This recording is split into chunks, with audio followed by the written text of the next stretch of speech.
Hi കൂട്ടുകാരെ, പുതിയൊരു വീഡിയോയിലേക്ക് എല്ലാവർക്കും സ്വാഗതം. അങ്ങനെ ആസിഫിന്റെ അടുത്ത് മഞ്ചാടി എത്തിയിരിക്കുകയാണ്. എന്നിട്ട് മഞ്ചാടി പറയാണ്, ആസിഫെ, നിന്നെ ജീവരാജ് ബെസ്റ്റ് ഫ്രണ്ട് ആയിട്ടാണ് കണ്ടിരുന്നത്. ഏറ്റവും ബെസ്റ്റ് ഫ്രണ്ട് ആരെന്ന് ചോദിച്ചാൽ നീയാണെന്ന് പറയും. അങ്ങനെയുള്ള നീ എൻ്റെ ജീവരാജിനെ ഒരിക്കലും ചതിക്കില്ല. എന്തിനാണ് ആ രാത്രിയിൽ നീ എൻ്റെ ജീവരാജിനെ അവിടെ നിന്ന് കൊണ്ടുവന്നത് എന്ന് ചോദിക്കുമ്പോൾ ഒന്നും മിണ്ടുന്നില്ല കേട്ടോ.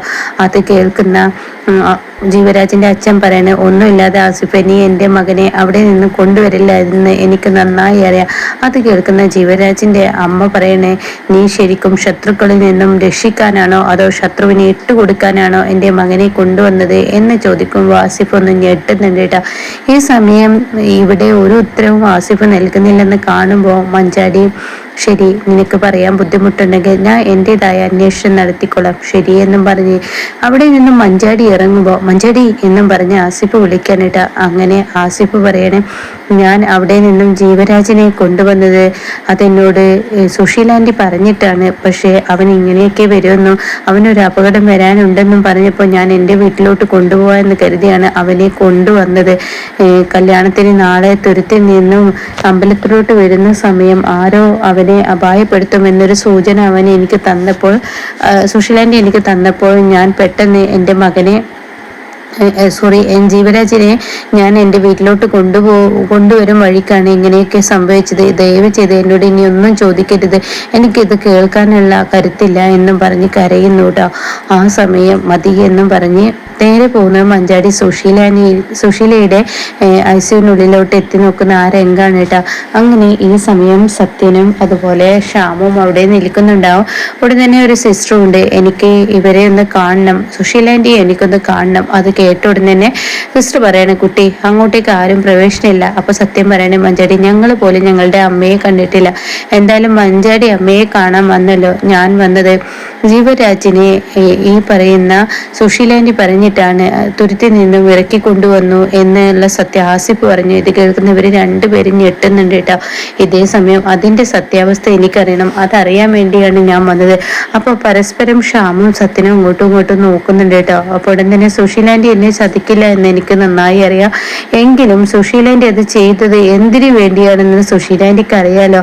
ആ സത്യങ്ങൾ പുറത്തു വരാൻ വേണ്ടിയാണ് ഞാൻ ഇതറിയാൻ വേണ്ടിയാണ് സുശീലാൻറ്റിയുടെ അടുത്ത് വന്നത് എന്ന് പറയുമ്പോൾ സത്യൻ ഇങ്ങനെ നോക്കുന്നുണ്ട്. ആ സമയം ശ്യാമ പറയണേ, എന്തായാലും വെള്ളത്തിൽ വീണ രണ്ടുപേരെ രക്ഷപ്പെട്ടെങ്കിൽ മൂന്നാമതായ ജീവരാജൻ തിരികെ വരും. എന്തായാലും ജീവരാജിന്റെ വായ കൊണ്ട് തന്നെ നിനക്ക് എല്ലാ സത്യങ്ങളും മഞ്ചാടി അറിയാൻ കഴിയുമെന്ന് പറയട്ടോ. അങ്ങനെ മഞ്ചാടി അവിടെ നിന്നും പോകുന്നു എന്ന് പറഞ്ഞ് പോവാണ്. ഇതേ സമയം മാഷിനെയാണ് കാണിക്കുന്നത്. മാഷ് അനുപമയുടെ വീട്ടിലോട്ട് വന്നിരിക്കുകയാണ്. ആ സമയം ഇങ്ങനെ രഘുവാണ് ഫോണിൽ സംസാരിച്ച്, ആണോ ശരി അങ്കിൾ എന്നൊക്കെ പറയുമ്പോൾ, എന്താ നീ സംസാരിക്കുന്നത്? അത് കേട്ട ഉടനെ തന്നെ രഘു പറയണേ, ദാസങ്ങളാണ് വിളിച്ചത്, നമ്മളെല്ലാവരും ദാസങ്ങളുടെ വീട്ടിലോട്ട് ചെല്ലുമെന്നാണ് അവർക്ക് പ്രതീക്ഷയുണ്ടായത്. ഇനിയിപ്പോൾ എന്തായാലും അവരെല്ലാവരും കൂടി ഇങ്ങോട്ടേക്ക് വരാമെന്ന് പറഞ്ഞു എന്ന് പറഞ്ഞ ഉടനെ തന്നെ മാഷ് പറയണേ, എന്തിനാ രഘു ഇങ്ങോട്ടേക്ക് വന്നത്? അവരെ കാണാനാണോ? ഞാൻ വന്നത് അവരെ കാണാനില്ല. അത് കേൾക്കുന്ന അമ്പളിക്ക് അങ്ങ് ദേഷ്യം പിടിക്കാനിട്ടോ. ഉടൻ തന്നെ എൻ്റെ മകൾ എവിടെയെന്നുള്ള വിവരം അറിയാനാണ്.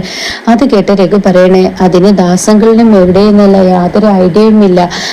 ഇപ്പോൾ മഞ്ചാടി എവിടെയാണുള്ളതെന്ന്. അത് കേട്ട ഉടൻ തന്നെ രവിയുടെ വീട്ടിലുണ്ടെന്ന് അനുഭവം പറയണേ. രവിയുടെ വീട്ടിലാണല്ലോ ഞാനന്ന് പോയത്, അവിടെയുണ്ട് മഞ്ചാടി. ഞാൻ എന്തായാലും രവിക്കൊന്ന് വിളിച്ചു നോക്കാം, മഞ്ചാടി എവിടെയുള്ളതെന്ന് അറിയാൻ പറ്റുമെന്ന് പറയുമ്പോൾ ആരോ ബെല്ലടിക്കുന്നു കേട്ടോ. അപ്പോൾ ഉടൻ തന്നെ അനുഭവം പോകാൻ നിൽക്കുമ്പോഴേക്കും ഉടൻ രഘു പറയാം, അത് വേണ്ട, ഞാൻ പൊയ്ക്കോളാം എന്ന് പറയണേ. തുറക്കുമ്പോൾ കാണുന്ന കാഴ്ച ഇന്ദ്രനെ ആയിരിക്കും.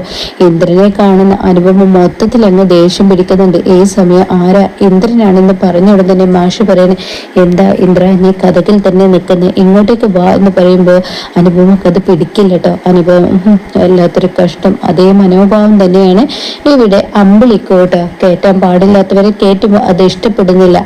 എന്നാൽ ഈ സമയം മാഷിന്റെ അഴികത്തോട്ട് ഇന്ദ്രൻ എത്താണ്. അച്ഛാ എന്ന് പറഞ്ഞിട്ട് വിളിക്കുമ്പോൾ ഉടൻ തന്നെ മാഷ് പറയും, ഇരിക്കിന്ദ്ര, വേണ്ട, ഞാനിവിടെ നിന്നോളാം, ഞാനൊരു കാര്യം പറയാനാണ് വന്നത് എന്ന് പറഞ്ഞ ഉടൻ തന്നെ നീ ഇരുന്ന് സംസാരിക്കേ എന്ന് മാഷ് പറയാനിട്ടോ. ഉടൻ അനുഭവക്ക് ദേഷ്യം പിടിക്കുന്നുണ്ട്. അങ്ങനെ ഇന്ദ്രൻ പറയണേ, ഞാൻ അനുവിന്റെ ഫോണിലോട്ട് ഒരുപാട് തവണ വിളിച്ചു. അപ്പോൾ ഉടൻ തന്നെ ഇന്ദ്ര, നീ എൻ്റെ മകളെ കുറിച്ച് എന്തെങ്കിലും അറിഞ്ഞോ? അതിനെ കുറിച്ച് പറയാനാണ് ഞാൻ അനുവിന്റെ ഫോണിലോട്ട് വിളിച്ചത്. അത് കേൾക്കുന്ന ഇന്ദ്രനോട് അനുഭവം പറയണേ, എൻ്റെ ഫോൺ ഒരു പക്ഷേ ചാർജ് തീർന്ന് ഓഫായിട്ടുണ്ടാവും, അതായിരിക്കും കേൾക്കാതിരുന്നത് എന്ന് പറയാനിട്ടോ. അങ്ങനെ മനഃപൂർവ്വം ഇന്ദ്രനെ ഇങ്ങനെ ഒഴിവാക്കുന്നത് പോലെയുള്ള സംസാരം തന്നെയാണ് അവിടെ ഇങ്ങനെ അനുഭവ ചെയ്യുന്നത്. അപ്പോൾ ഈ സമയം മാഷ് പറയണേ, എനിക്കെൻ്റെ മകൾ എവിടെയെന്ന് അറിയണം ഇന്ദ്ര, എനിക്കതാണ് അറിയേണ്ടത്. അവൾ ഇത്രയും നേരം ഞങ്ങളുടെ അരികത്തുണ്ടായിരുന്ന ഒരു വീടേ വീട്ട്, പക്ഷേ ജീവരാജൻ ഇങ്ങനെയൊക്കെ സംഭവിച്ചെന്ന് അറിഞ്ഞപ്പോൾ അവൾ ആ വീട് വിട്ടിറങ്ങി. എന്താ ഈ പറയുന്നത്? അവൾ ആ വീട് വിട്ടിറങ്ങിയെന്നോ?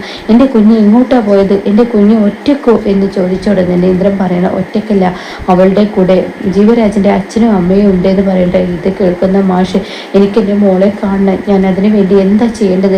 എനിക്കെൻ്റെ കുഞ്ഞിനെ കാണണം ഇന്ദ്ര, നമ്മൾ തമ്മിൽ പല പ്രശ്നങ്ങളുണ്ടാവും, അതൊക്കെ മാറ്റിവെച്ച് എൻ്റെ കുഞ്ഞിനെ കാണാൻ നീ എന്നെ ഒന്ന് സഹായിക്കുമോ? അത് കേൾക്കുന്ന അനുപമയ്ക്കാണെങ്കിൽ ഇത്രയും അതം പതിക്കാനില്ല എന്ന അർത്ഥത്തിൽ, ഇത്രയും വൃത്തികെട്ടവൻ്റെ മുന്നിൽ അച്ഛനിങ്ങനെ തല കുനിക്കരുതായിരുന്നു എന്ന അർത്ഥത്തിൽ എല്ലാവരും ഇങ്ങനെ നോക്കുന്നുണ്ട് കേട്ടോ. ഇതേ സമയം മാഷ് പറയണേ, എനിക്കെൻ്റെ മകളെ ഈ വീണ സമയത്ത് അവളെ നിവർത്തി നിർത്താൻ ഞാൻ കഴിഞ്ഞില്ലെങ്കിൽ പിന്നെ ഞാനായിരിക്കും വീഴുന്നത്. എൻ്റെ കുഞ്ഞിനെ ഈ സമയമെങ്കിലും എനിക്ക് തലോടണം. അത് തലോടാൻ പറ്റിയില്ലെങ്കിൽ അവളുടെ ആഗ്രഹം നിറവേറ്റി കൊടുക്കാൻ പറ്റാത്ത അച്ഛനാണ് ഞാൻ. അതുകൊണ്ട് തന്നെ എൻ്റെ കുഞ്ഞിനെ ഈ സമയമെങ്കിലും സമാധാനിപ്പിക്കണം എന്നൊക്കെ ഇങ്ങനെ മാഷ് പറയുന്നുണ്ട് കേട്ടോ. പിന്നീട് മഞ്ചാടിയാണ് കാണിക്കുന്നത്. മഞ്ചാടി ഇങ്ങനെ വഞ്ചിയിൽ ഇങ്ങനെ പോവാണ്. ആ സമയം ഒരിക്കലും ഈ കായൽ എന്നെ ചതിക്കില്ല, ഞാനും എൻ്റെ ജീവനും കൂടി പോയ കായലാണ്. ആ കായൽ ഞങ്ങളെ ഒരിക്കലും ചതിക്കില്ല എന്ന് ഉറപ്പുണ്ട്. ഞാനും ജീവനും ഇല്ലാതെ ഒരുമിച്ച് ഈ തുരുത്തിലോട്ട് എത്തില്ല എന്നൊക്കെ ഇങ്ങനെ പറയുമ്പോൾ അവിടെ ഇങ്ങനെ മുരുകൻ പറയാണ്, തീർച്ചയായും ജീവരാജ് വരും. ആസിഫ് തിരിച്ചു വന്ന സ്ഥിതിക്ക് അവനെ എവിടെയെങ്കിലും വേറെ ഏതെങ്കിലും തുരുത്തിൽ കയറി പറ്റിയിട്ടുണ്ടോ, അവൻ എത്തും. അപ്പം അവിടെ മഞ്ചാടിയെ ആശ്വസിപ്പിക്കാനാണെങ്കിലും കൂടി അവിടെ ജീവരാജിൻ്റെ അമ്മ പറയണേ, എൻ്റെ കുഞ്ഞ് തിരിച്ചു വരികയായിരിക്കും, എൻ്റെ കുഞ്ഞ് ജീവനോടെ വരും, നീ പറഞ്ഞതുപോലെ ഈ കായൽ ചതിക്കില്ല, എൻ്റെ കുഞ്ഞ് എവിടെയെങ്കിലും ഉണ്ടായിരിക്കുമെന്ന് പറയുമ്പോൾ മഞ്ചാടി പറയണേ, ഈ കായൽ ഒരിക്കലും ഞങ്ങളെ ചതിക്കില്ല, ചതിക്കുന്നത് ഒരുപക്ഷെ പ്രകൃതി ആയിരിക്കില്ല, ഈ പറയുന്ന ആളുകൾ ആരെങ്കിലും ആയിരിക്കും എന്ന് മഞ്ചാടി പറയുമ്പോൾ ജീവരാജിൻ്റെ അമ്മ പൊട്ടിക്കരയാണ് കേട്ടോ. അങ്ങനെ ഈ സമയം പിന്നീട് കാണിക്കുന്നത് ഇങ്ങനെ തുരുത്തിലെ ആളുകളെയാണ്. അവരിങ്ങനെ സങ്കടങ്ങൾ ഇങ്ങനെ പറയുകയാണ്. ഇവരെ നോക്കിയിരുന്ന മോനിച്ചായനും അവരുടെ ഭാര്യയും കൂടി പറയണേ, എന്നാലും ആ കുഞ്ഞിന് ഇങ്ങനെയൊക്കെ വന്നല്ലോ. അപ്പോൾ മോനിച്ചായൻ്റെ ഭാര്യ പറയുന്നുണ്ട്, എനിക്ക് ആ കുഞ്ഞിനെ കാണണമെന്നുണ്ട്, ഇന്ന് കെട്ടുനടക്കുന്ന ആ കുഞ്ഞിന് ഇങ്ങനെയൊക്കെ ഒരു വിധി വന്നു. അപ്പോൾ നോക്കി നിൽക്കുന്നവർ അവരെന്തൊക്കെയോ ഒരു പുച്ഛഭാവം ഇങ്ങനെ കാണിക്കുന്നുണ്ട് കേട്ടോ. അവരുടെ മുഖഭാവമൊക്കെ ഇവർ പറയുന്നതൊന്നും അത്ര അംഗീകരിക്കാൻ പറ്റാത്ത ആ ഒരു മുഖഭാവമാണ് കേട്ടോ കാണിക്കുന്നത്. അപ്പോൾ ഉടൻ തന്നെ ഇങ്ങനെ പറയുന്നുണ്ട്, എന്നാലും എൻ്റെ കുഞ്ഞിന് അങ്ങനെയൊക്കെ വന്നല്ല, അത് ഓർക്കുമ്പോൾ വലിയ സങ്കടമുണ്ട് എന്നൊക്കെ ഇങ്ങനെ പറയുന്നത് കേട്ടോ. അപ്പോൾ ഉടൻ തന്നെ മോനിച്ചായൻ പറയണേ, ആ മോനെ അവിടെ നിന്ന് പറഞ്ഞു വിടരുതായിരുന്നു, ഇനിയിപ്പോൾ അവന് ഇങ്ങോട്ടേക്ക് എത്തുമായിരിക്കും എന്നൊക്കെ ഇങ്ങനെ പറയുമ്പോൾ അവിടെ മോനിച്ചായൻ്റെ ഭാര്യ പറയണേ, എങ്ങനെയെങ്കിലും എനിക്ക് മഞ്ചാടി മോളെ ഒന്ന് കാണണം, എന്തിനാ ആ കുഞ്ഞിൻ്റെ കരച്ചിൽ കേൾക്കാൻ, എന്നെ കൊണ്ടൊന്നും പറ്റത്തില്ല.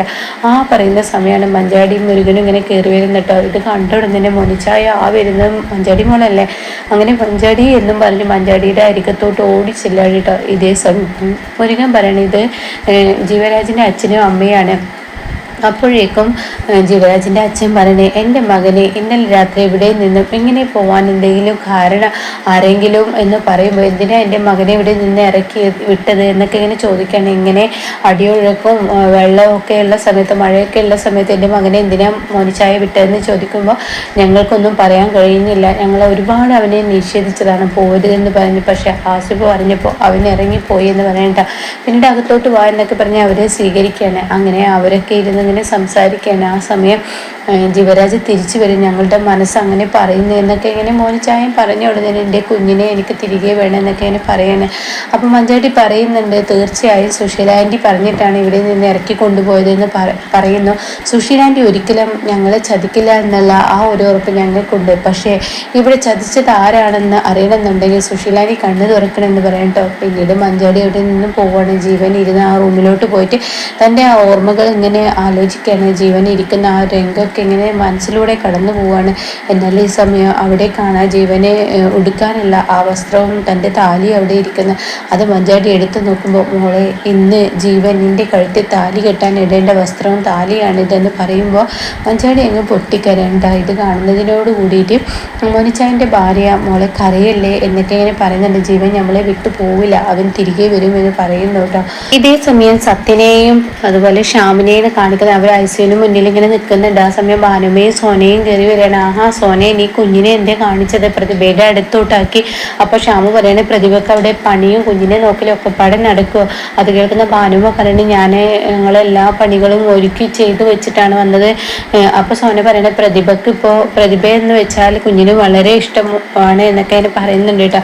അപ്പൊ ഈ സമയം ഭാനുമ പറയണേ സുശീലക്ക് വയ്യ എന്ന് പറഞ്ഞപ്പോൾ എനിക്ക് അവളെ കാണാതിരിക്കാൻ പറ്റിയില്ല, കാരണം അവൾക്കൊരു അറ്റാക്ക് ഒക്കെ വരിക എന്ന് പറയുമ്പോൾ എനിക്ക് ആലോചിക്കാനേ വയ്യ എന്നൊക്കെ പറയണേ. എന്നിട്ട് നിങ്ങൾ കയറി കണ്ടോ? ആ അമ്മയെ ഞങ്ങൾ കണ്ടു, പക്ഷെ അമ്മയെ വിളിച്ചിട്ട് വിളിയൊന്നും കേൾക്കുന്നില്ല, അമ്മ ഇപ്പോഴും അബോധാവസ്ഥയിലാണ് എന്നൊക്കെ പറയുമ്പോൾ എന്നാലും എൻ്റെ സുശീലയ്ക്ക് ഈ ദുർവിധി വന്നല്ലോ എന്നിങ്ങനെ ഭാനുമ പറയുന്ന സമയത്ത് ഇവിടെ മഞ്ചാടി വന്നിരുന്നു. അത് കേൾക്കുന്ന സോന, മഞ്ചാടിക്കപ്പം നമ്മുടെ അമ്മയോട് സ്നേഹമുണ്ടല്ലേ, നമ്മുടെ അമ്മ വീടെന്ന് അറിഞ്ഞപ്പോൾ അവൾ വന്നല്ലോ എന്നൊക്കെ ഇങ്ങനെ പറഞ്ഞു കൊടുത്തില്ല. മഞ്ചാടി വന്നത് അതിനൊന്നല്ല, സുശീലാൻറ്റി പറഞ്ഞിട്ടത്രേ തുരുത്തി നിന്ന് ജീവനെ കൊണ്ടുവന്നത് എന്ന് ആസിഫ് പറഞ്ഞു അത്രേ. അത് കേൾക്കുന്ന സോന ആകെ ഞെട്ടിപ്പോകുന്ന ടെൻഷൻ, എന്താണ് ഈ പറയുന്നത് എന്ന ഭാവത്തിൽ ഇങ്ങനെ ഞെട്ടി നിൽക്കണം. അപ്പൊ ആ സമയം സത്യൻ ഇങ്ങനെ ഷ്യാമിനെ നോക്കുന്നുണ്ട് കേട്ടോ.